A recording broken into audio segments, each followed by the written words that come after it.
Ewoldsen, and I was a brand new coach, much like many of you, just a year and a half ago. I know that as a new coach, one of the biggest hurdles keeping you from building your business is a lack of confidence. When I first started coaching, I had very little confidence because I had no idea how I would connect or relate with anyone. I didn't have a story to share with people.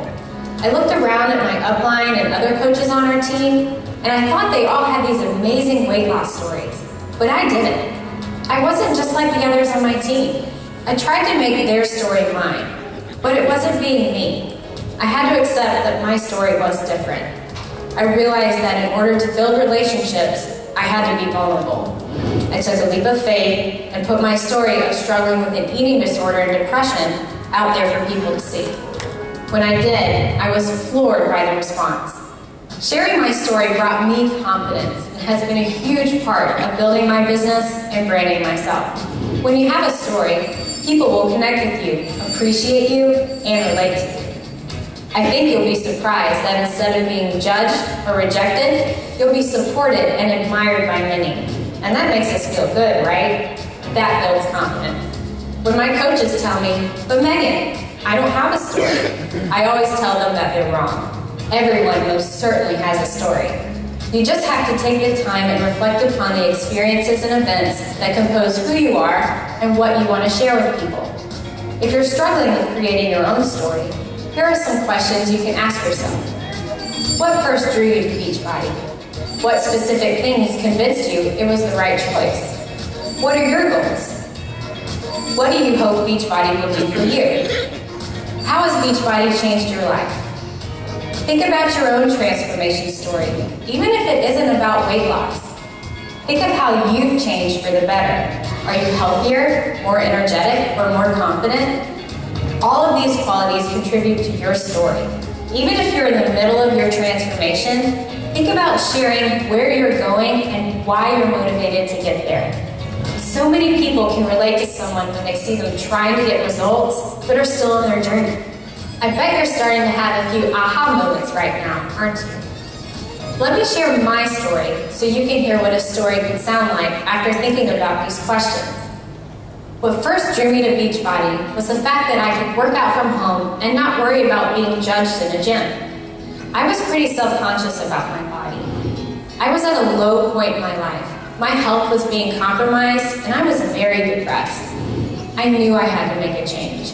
I knew I needed to be healthy, not only for myself, but for the others around me that loved me and were scared for my life. When I decided to start my journey with P90X and Shakeology, my goal was to build muscle and feed my body the nutrients it had been depleted of.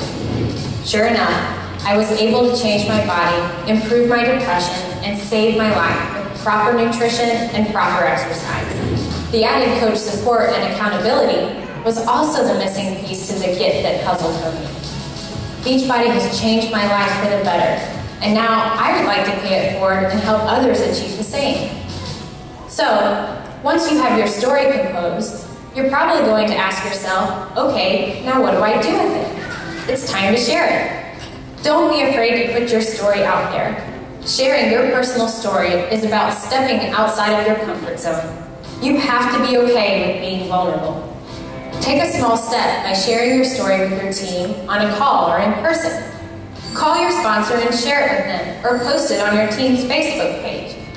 You can even practice sharing your story with a close friend or family member. Starting small will allow you to get feedback and direction and help you refine your story for a bigger audience. Try this. Pick a social media platform that you're the most comfortable with. When I shared my story for the first time, it was through a Facebook post on my like page. If you're not really a social media person, you can also share your story through your personal invites. For my personal invites, I take snippets from my story depending on who I'm personally inviting and how I can relate to them. For example, if someone has shown some interest in Shakeology, I take this snippet from my story on how Shakeology has given me the nutrients I need to operate at peak performance and how it gives me the energy I need to keep up with my crazy kids. See how that works? Remember, most importantly, you want to sound genuine when you share your story and when you hear someone else's story. When you talk to people, Validate them in their feelings and their struggles, and share how you were once in their shoes by molding your story as it relates to them. I may not have had a weight loss story, but if I'm talking to someone who needs help with weight loss, I make sure to let them know that even though my story is different, I know what it feels like to be unhappy about my body and lack the confidence to relate to people. We are all unique in our own way, and everyone has a story. So step up and step out. Share your story. You never know who you will inspire. Hi, I'm Tiffany Dansie, and I want to talk about 2 things that may keep new coaches from moving forward and building their business. The first is not having anyone to call or invite, and the second is not knowing what to say. I'm going to share some tips and specific actions you can take to get past these obstacles and build your confidence so you can be the next coach standing here, training others how you achieve your goals. First, let's start with not having anyone to contact. It's easy to start a contact list and add your friends and family, but once you've exhausted that list, what do? First, you need to jog your memory of who you know. I like to use the memory jogger with my new coaches.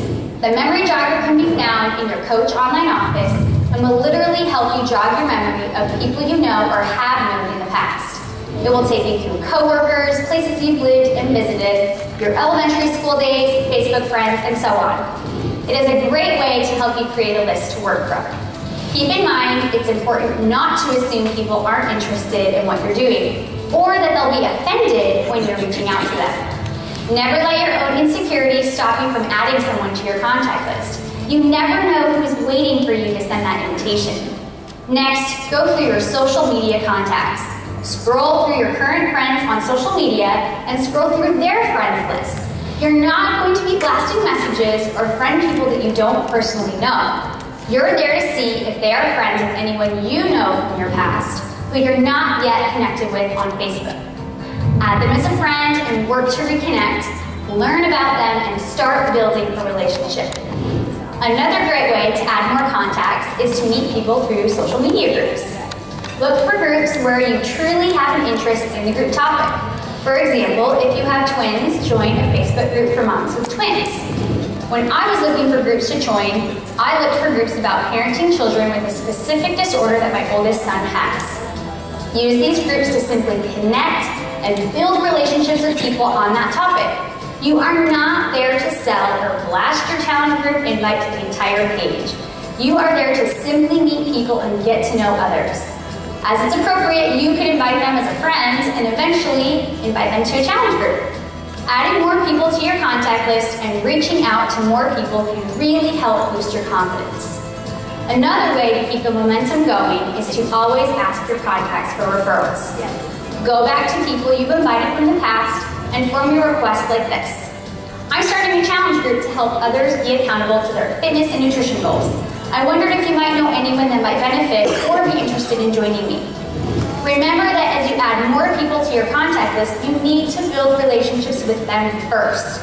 Don't make it a checklist. Show that you truly care about others, learn more about them, and connect on common ground.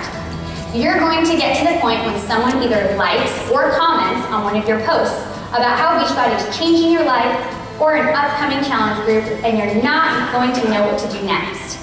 Most new coaches get nervous about what to say, so they either don't say anything at all or they say too much.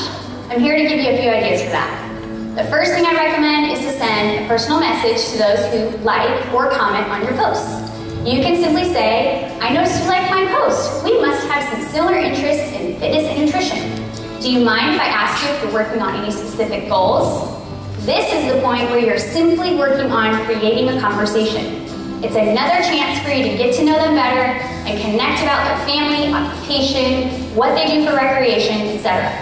Then send an invitation when it's appropriate. This is called forming someone. There's a document in your Coach Online office called How to Build Relationships if you struggle with what to say, what to do, or how to talk to people. This isn't a, I'm going to ask a few questions and pretend to care about someone, I just want to make a sale.